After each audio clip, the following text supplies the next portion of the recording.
Hello, and thank you for tuning into the Replatform podcast. Today I'm on my own as James has finished for Christmas, and as you can probably tell, slightly less formal. I'm about to go for a run after this, but I am very glad to be joined by Ashley, who is the head of e-commerce. Are you the head of e-commerce at Grenson? E-commerce manager. E-commerce manager. But same job, really, different title. But yeah, Grenson is a fantastic brand. I personally love the products. Why don't you give us a bit of an introduction to you, your role at Grenson, and then the company as well? Sure, yeah, thank you. So I've been with Grenson since 2016, but the company's a hell of a lot older than that. So it's over 155 years of continuous trading. It's gone through various owners over those years and lots of ups and downs through 2 world wars and all the rest of it, making footwear for the Allied armies and air forces and stuff all through that time, through into the sort of almost the demise then really of the UK manufacturing sector as a whole, not just footwear, through like 60s, 70s, 80s, everything being exported, manufactured abroad, etc. And then the current owner, Tim Little, was actually working as a consultant for the brand, and then purchased it outright in 2010 with the brand director who was working with him as well. They both became the sort of leads of the business, and since then it's sort of been on its transformation of what it's known for now. So they took it away from purely making heritage footwear and being almost known as a heritage brand to a bit more of a headline luxury brand, I guess, really, and much more modern, but leaning on its heritage, not reliant on it.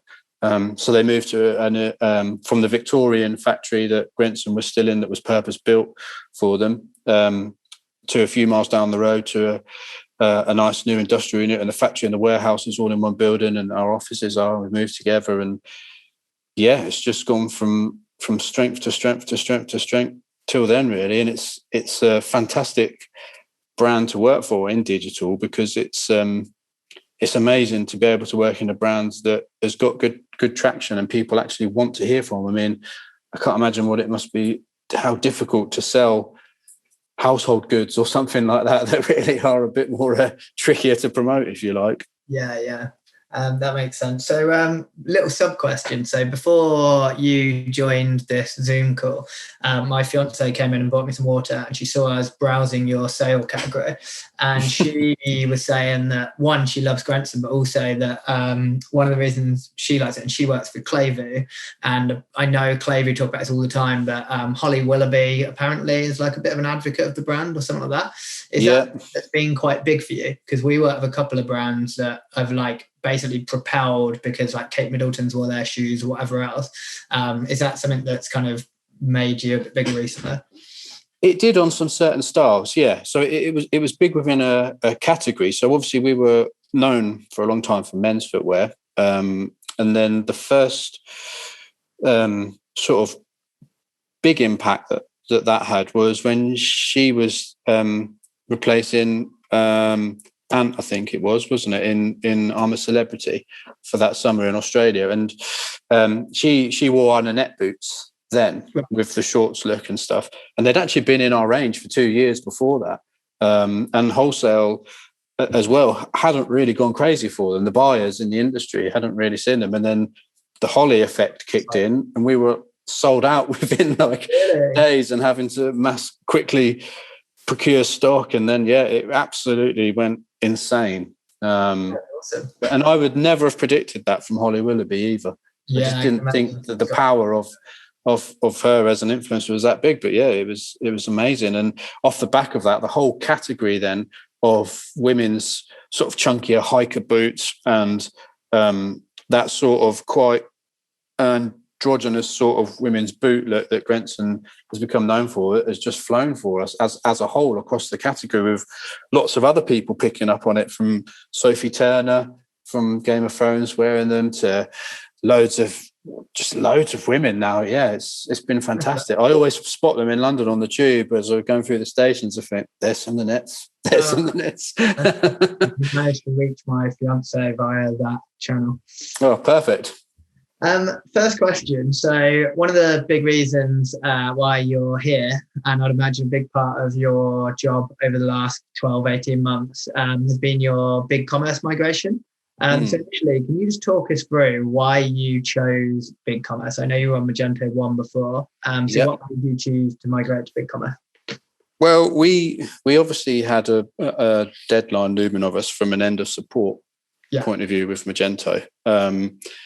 And to be fair, we kind of we're quite late to react on that, because you never knew if it was going to be a real deadline or not, where it kept getting extended, et cetera, et cetera. But eventually we made the decision.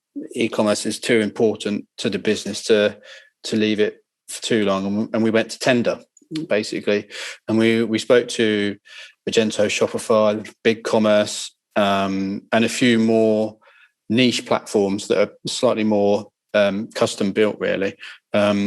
And it was run quite formally, really. So we issued a fixed group of questions within an RFP that were focusing on all areas of the platforms, really. So we weren't just looking at, we tried to get right under the hood with all of them and ask around some more detail in the technicality. So we really got to understand each platform before they pitched to us and ran their demos. And obviously, when I started totaling up the scores for the two front runners, which were BigCommerce and Magento, in all honesty, it got to a point where they were pretty much neck and neck the whole way. Right.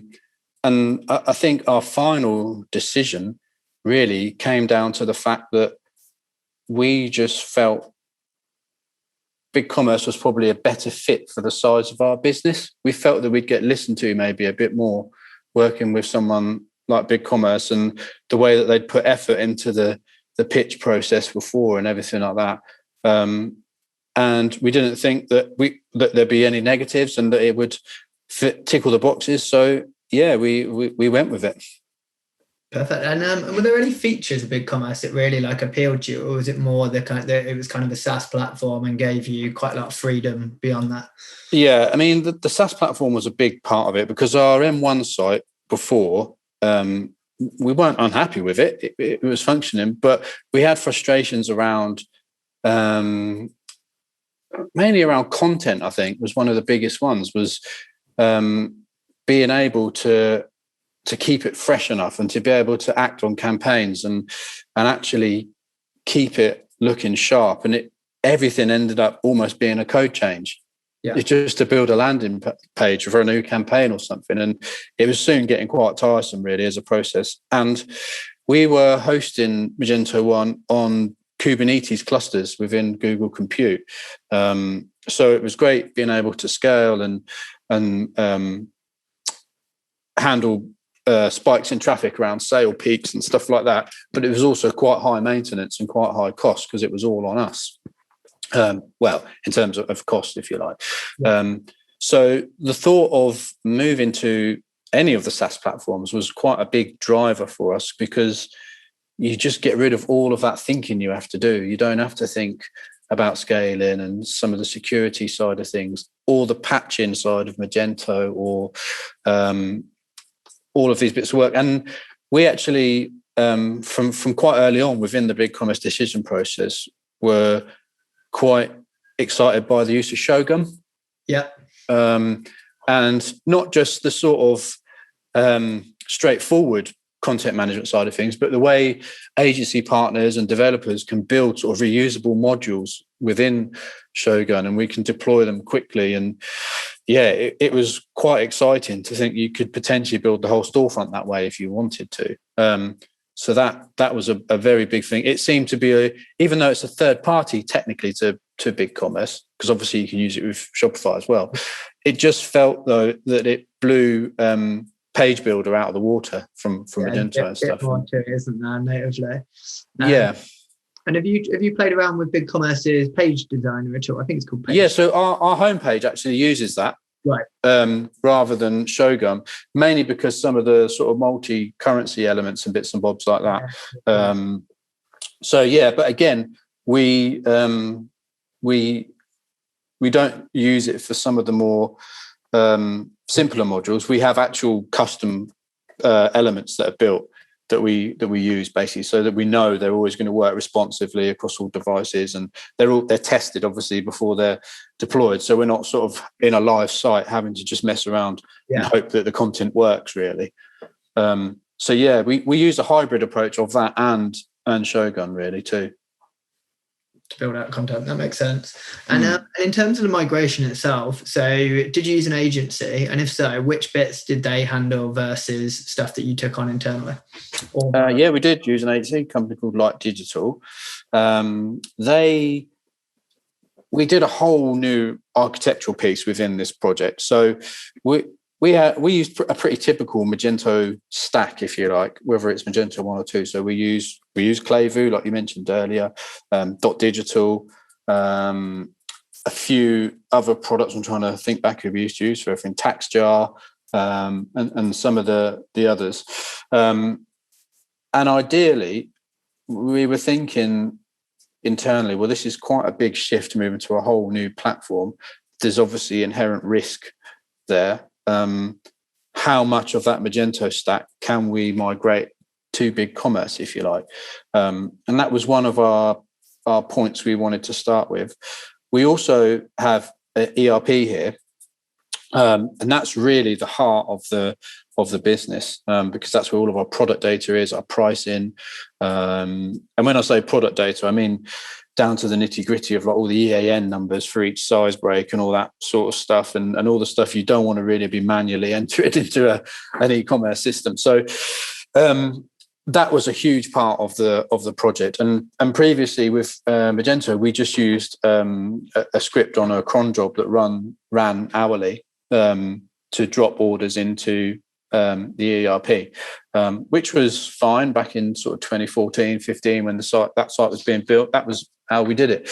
But this way around, we went for a middleware approach. What provider did you choose in the end?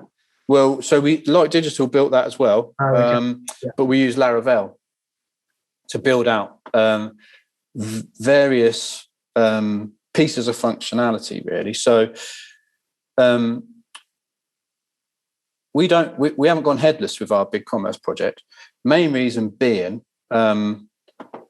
personally, I feel like there's probably a lot of hidden costs within headless that maybe some people that head down that road probably haven't realized yet, because they've not had to do any major changes or adapt any new functionality or any new plugins or extensions or anything. But really, we wanted to keep the strength of a SaaS or an out-of-the-box product by being able to use the third-party plugins and extensions, etc., whilst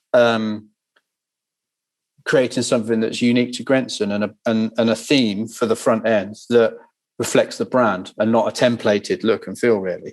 And the reason why I start to talk about that is, even though we didn't go headless, the theme that we've built using the stencil logic within BigCommerce is almost an application in its own right anyway. Because of it being a SaaS platform, there's certain things you have to do differently. So some of the API calls we make to third-party services in real time, we don't really obviously want to be surfacing the credentials to the API in the front end. So the middleware doesn't just handle orders and processing data between the ERP and BigCommerce.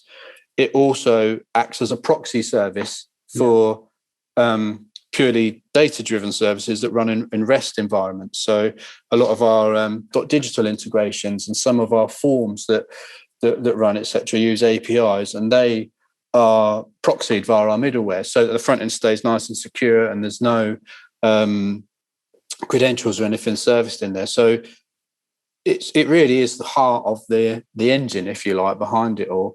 So the middleware processes our orders. It manages the stock sync between ERP and BigCommerce. It creates new products automatically from the ERP. So as our product team are creating new ranges and building them within the ERP, they're fed via the middleware into BigCommerce. So when we come to launch, it's a simple case of just adding photography, bit of metadata, and some of the more brandier pieces. But the core heavy lifting of like SKU data, EANs, pricing, stock, all that sort of export information has all been created for us. So that's a massive uplift we've had since Magento, because we used to do it all via CSV imports manually. So that was a huge time saver. And it's also just given us such a foundation for the future now, because we can integrate with whatever and whoever we want, because we have this middleware piece, whether it's an older sort of SOAP XML based service or a REST service in JSON or anything like that, we just connect to it. It's not a problem now. So we're not limited by, BigCommerce has a fantastic API layer. That is one thing that was pretty major in our tender. And to be fair, they have delivered on their promises there. It is very fast and very efficient, and we use it heavily throughout our processes. But it's never going to connect to everything. If you've got a legacy provider that you use within the business, like I say, and they use SOAP XML endpoints, there's no way you can just quickly force BigCommerce to connect to that. So by building this middleware piece, it's it's been brilliant in terms of giving us a platform for future, if you like. Yeah, mate. So I'm a big advocate of that approach. And in terms of the migration itself, so particularly data migration, I guess, like, did you have any challenges on that side? Like, how did you approach that? Did you migrate all of your kind of orders, customers, content migration? How was that side of things? We migrated customers mainly because our ERP controls a lot of the logic around our customers in terms of currencies, invoice formats, whether it's domestic or export. And now, obviously, well, we always had it anyway, but with Brexit, it's a lot more prevalent now. We have to make sure, obviously, we get the right commercial invoice data for being able to export with tariff codes and reasons for export and weights and all that sort of stuff that's involved in it. But we use Scurry for all of our carrier integrations. So we imported our customers and all of that side of things to be able to give us that base level of data.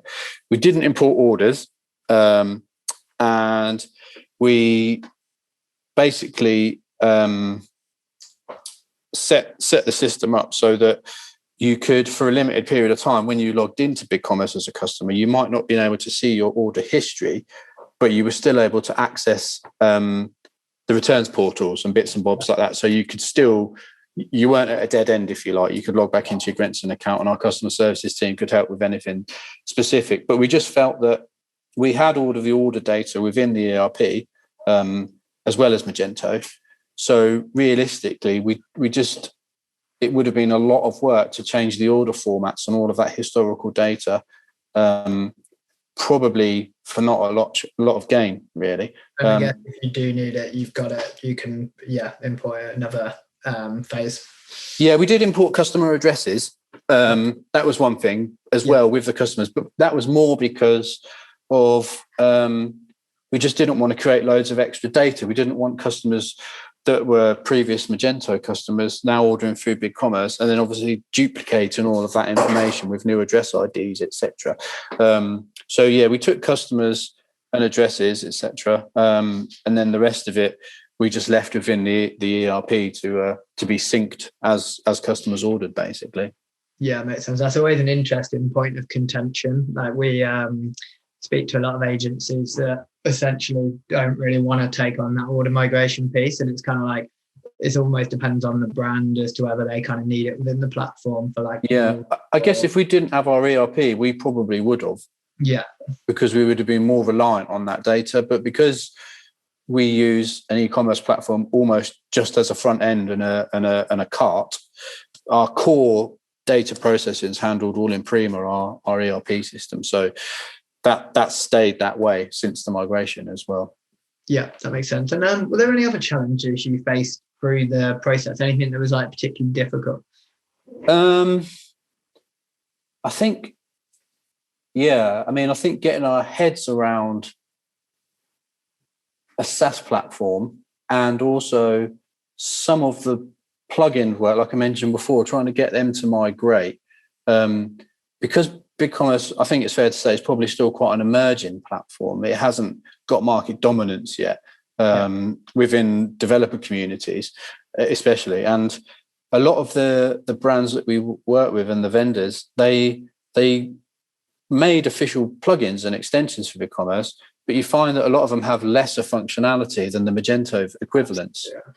So it's always frustrating when you've relied on something and then you realize that you've kind of got it, but you kind of haven't. So it's fine. It's just typically having to stop and rethink about how we're going to run these campaigns now, or how we're going to do this going forwards. They're not really showstoppers, but they are just considerations. Detail, that comes out. It doesn't. It's hard to ever get to that granular level within a tender as well. You've kind of almost got to just take that leap of faith and get into it and try and take advice from others. Otherwise, you'd procrastinate forever, really.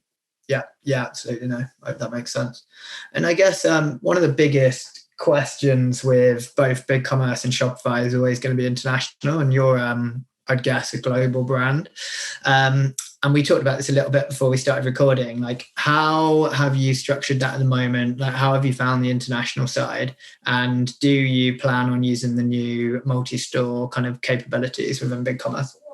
Definitely, yes, to the multi-store.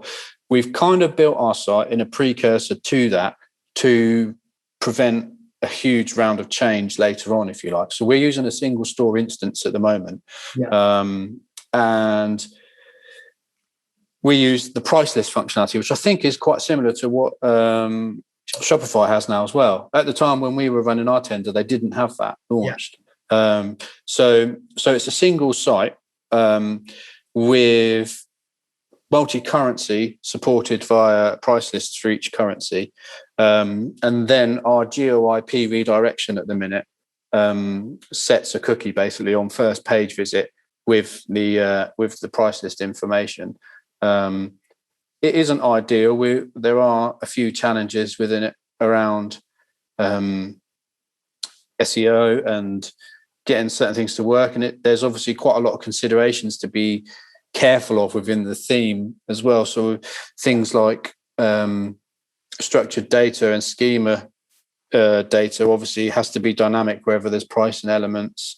It was quite tricky getting some of the tracking scripts to work for more detailed third parties. So not your sort of basic sort of GA stuff, but more affiliate and things like that require quite a lot more data on an order.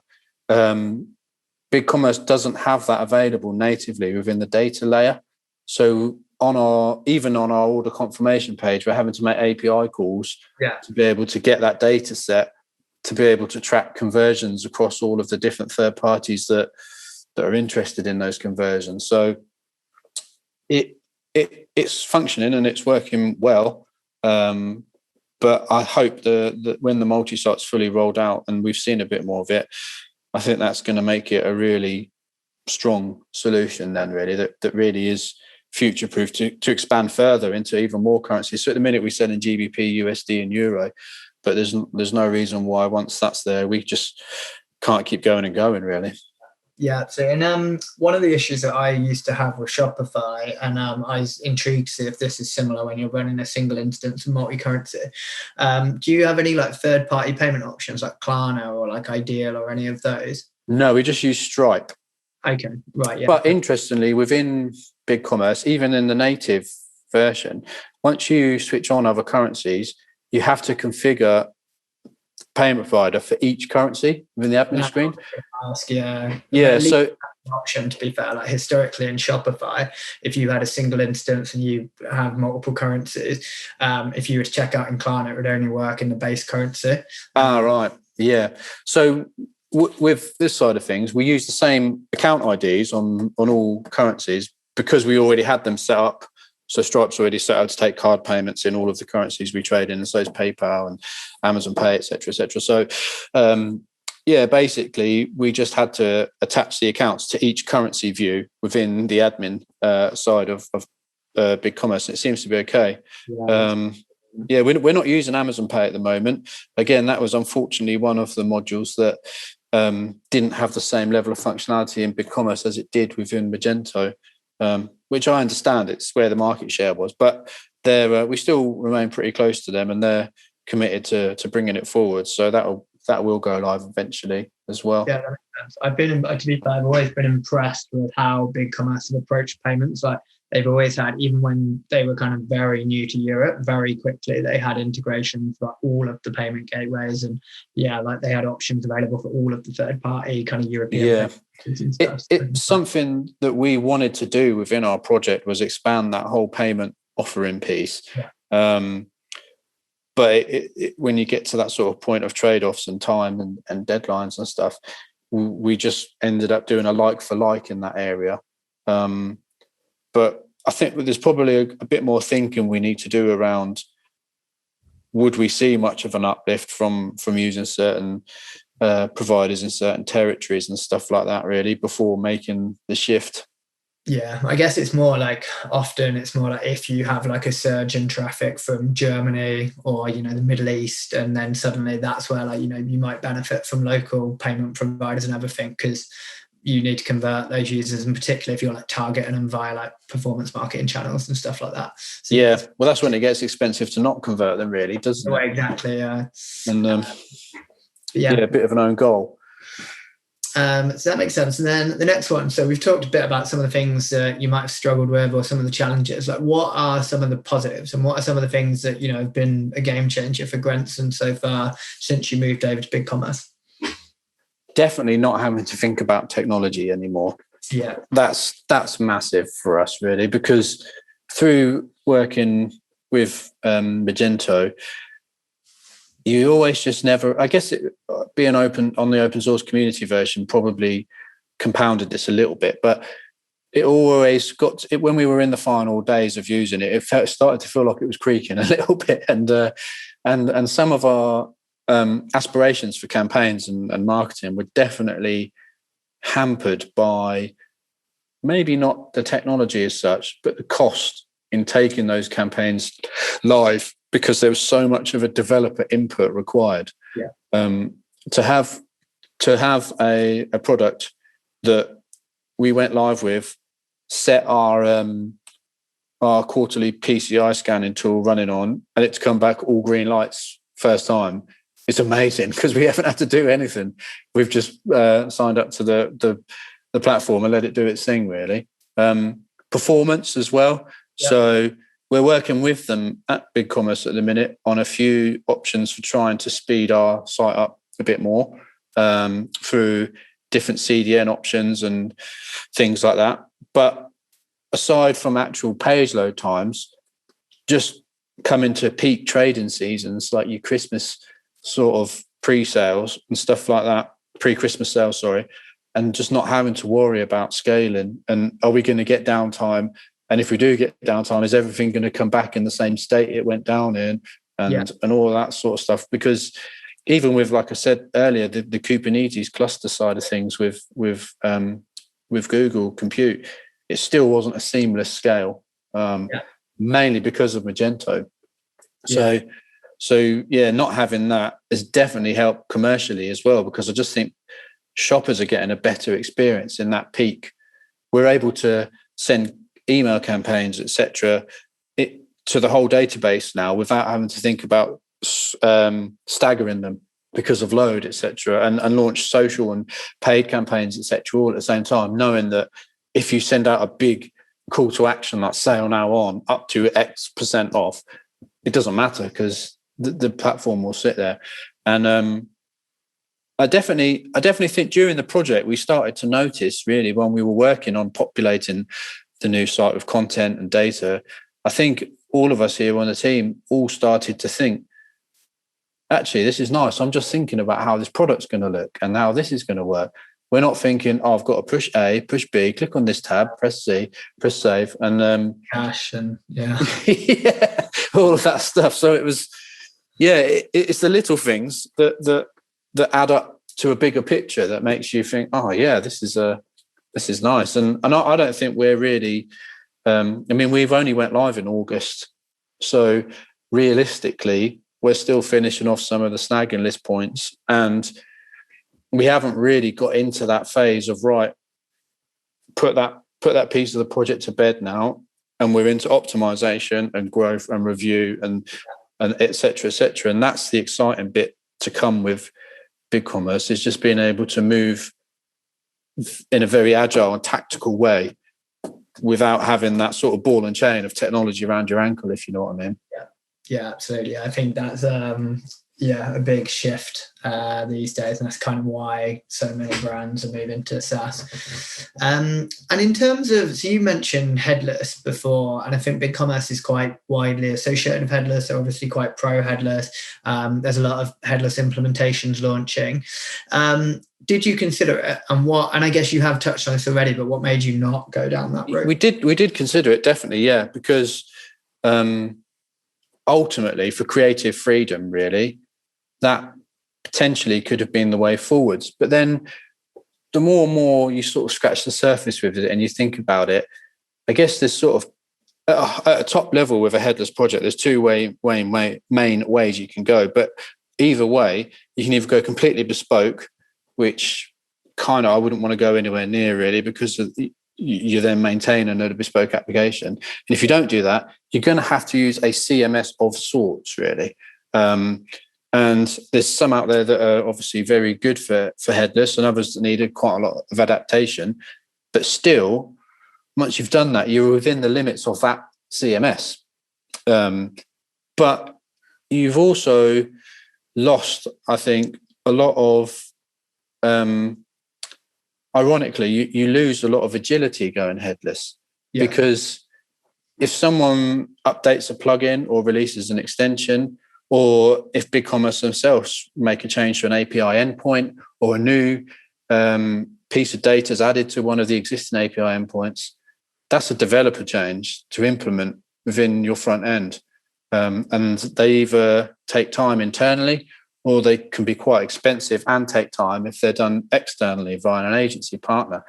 And the thought of that, the risk in obviously having to test all of those changes and have them applied, really just made me think, I don't think it's right for Grenson.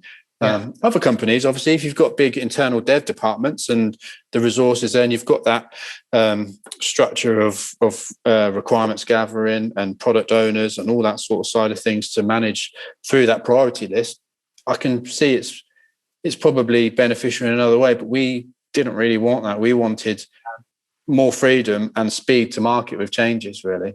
Yeah, I think that makes perfect sense. I speak to a lot of brands that have gone down the headless route and ended up regretting it for that exact reason. And that's the last thing we wanted, really, was that regret of such a new system, and then just think, oh no, we've done the wrong thing. Yeah, absolutely. And I think it does, like you said, it makes sense for a lot of businesses that they've got like a CTO, or they're building like a much broader kind of stack. And yeah, I think there's definitely use cases where it's like, and I've spoken to so many people that have benefited from it, but I think for a smaller brand and business and team, like you said, I think there's definitely risks and cons to it. Sure.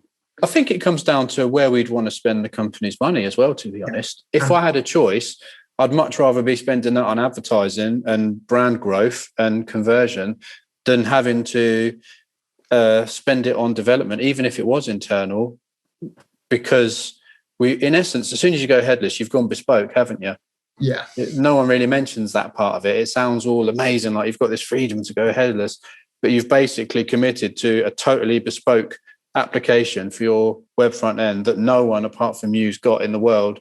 And you're solely responsible for security, updates, speed, page load, all that sort of stuff around a site.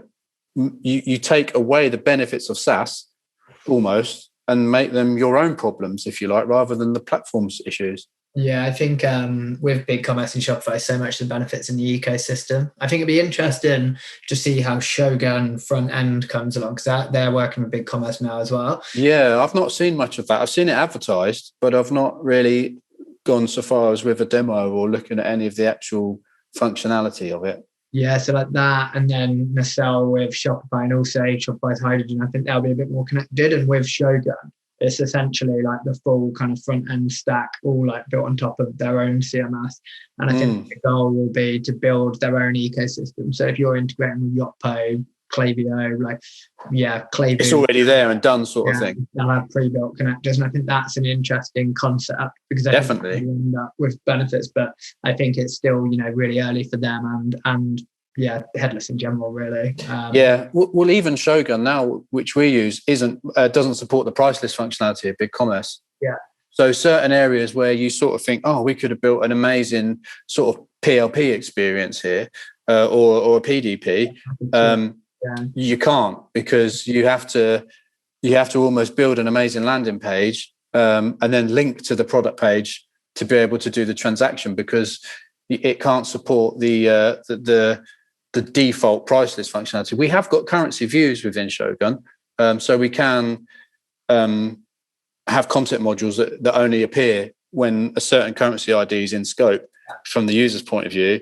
But you just don't. We use them on the homepage and bits and bobs like that, but you don't. It would just become so tedious to build out PDPs and pages like that, where you're having to rely on the admin user creating the page to remember to put the multi-currency elements in, really. Yeah, I guess that's where you hopefully Shogun will support the new multi-store infrastructure, and then you'll have a lot more control. Yeah, I guess they'd have to, if they're doing the work for the front end, I guess it's makes sense to migrate it into their other products, really. Yeah, for sure, yeah. And then you touched on your kind of, you've launched the site, you've gone into peak, you're still kind of going through snags and bugs.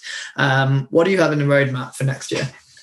Quite a few things, really. There's a lot that we can do now, like touching back on earlier, where we don't have to worry about tech so much, and we can think solely about growing the business, really. So there's a lot we can do around our own data and our first party data that we've got with customers, and how we can use that in a way to benefit their shopping experiences and also re-engage with them, really, as well. So that's a big thing. We've got lots of ideas around what we can do with returns and how we can make that into something different than just going onto the website and just returning your goods. So I don't want to say too much, but that's something that we're banding around. And I think almost sitting back for a few months at the start and just capturing data on how users are using the new site, looking at any bottlenecks through the user journeys, looking at the user journeys, because obviously, like any project, we can sit in a room and scope out our user journeys and how people are going to use the site. But there's nothing like real world data, because people are human beings and they're crazy and they do what they want to do with your website. They don't follow your perfectly curated funnels, really, do they? So I think that's one thing we're going to major on, and make sure that sort of never loses sight, really. We don't ever want to put it live and then go, right, that's done now, let's move on to something else, because it's just not the case. And you may have missed the mark with things during the build. There is no silver bullet in how to build a checkout, for example. Yeah. And that was an area, to be honest, we did have to do a lot of customization on within the BigCommerce build, mainly because of the multi-currency. So the checkout's a React app within BigCommerce, and it's quite bolted down, obviously, for obvious reasons. But we can run scripts within it, server-side scripts. So there's quite a bit of JavaScript and other elements in there controlling the rules around, if you're shopping in this currency, you can only choose a delivery address of this and all that sort of stuff. So that's all there and done. But obviously, that's quite custom, and you want to make sure that people are A, understanding that logic, and B, how they're using it, and making sure that it's not detracting people at the point of checkout. Because we've got that interesting mix of having a huge global wholesale business as well at Grenson. So I've no doubt customers are looking at the same product on multiple websites, and it will come down to delivery and bits and bobs like that make the difference of whether they choose to buy our products from us or another retailer, really. Yeah, no, that all makes sense. And I think I really like the Grenson site as well. I think it looks great. I think I was saying to you earlier, there's a lot of bits that I think sometimes when you see a BigCommerce site, some bits where they share similarities from like some of the native like theming, but I think you've done a really nice job of kind of creating like a premium brand experience. It looks great. Thanks. Yeah, well, we did actually use the brand agency on that. So they're the agency that's been with Grenson for a long time in terms of the visual identity of the brand and stuff. So they worked on a lot of concepts, which then went through like digital to make them into a bit more of a UI UX based process, and then they were built as from scratch as a custom theme, if you like, for BigCommerce, so that we weren't. That was the last thing really that we ever wanted to look like, was a templated site, really, because it just doesn't. It's just not where we wanted to be with the brand, really. So it's good that that's getting noticed by people that know about these things, really, because it means that's one thing that's shining through. Yeah, absolutely. No, I think it looks really nice. Brilliant. Yeah, so thank you very much for joining us. I think that's all of our questions. I think that's been a really interesting discussion. Good to get into a bit more detail around BigCommerce, in particular that international site as well. I think, it's a really interesting one. I think James will be gutted he missed this because he loves BigCommerce. We typically tend to have quite a lot of conversation because I'm a bit of a Shopify fanboy and he's becoming a bit of a BigCommerce fanboy. I must admit I'm quite a convert now. I was very much in the Magento camp before, and when I first started speaking to the BigCommerce guys, I was a little bit like, I'm not too sure. It feels a bit too different to what I'm used to. But after going through it all, it's quite a bit of work, and you need to have your wits about you building it. But it is a fantastic platform, definitely. Yeah, I think the other thing with them as well that I really like when I have dealt with them is there's a lot of good people there, and two, they help a lot. Like, it's not like, I think Shopify is fantastic and they've got good people as well, but they're so big, like you can't get that same level of help from people within that goes back to what we were saying at the start. I think BigCommerce are hungry for it still as well, because they are the underdog. So they're still very, very hungry to nick market share from these other bigger players, really, and they're going the right way about it. People deal with people at the end of the day, don't they? Yeah, absolutely. Yeah, I think it'll be interesting. Next year will be an interesting one for them as well, because there's some big launches coming, like Ted Baker, Harvey Nicks. It'll be a really interesting one. Yeah, and this multi-site stuff really is going to put the pressure on some of the others in that price point as well. Yeah, absolutely. Great. So thanks again for joining us. If you've got any questions, feel free to reach out to Ashley. LinkedIn, the best route? Yeah, probably. Yeah. I'm more than happy talk about e-commerce until I die, really. So just keep sending anything through, and I'll happily yabber on. Brilliant. And then if you've enjoyed the episode, please subscribe on all of the popular podcast channels or YouTube. And thanks very much for joining us.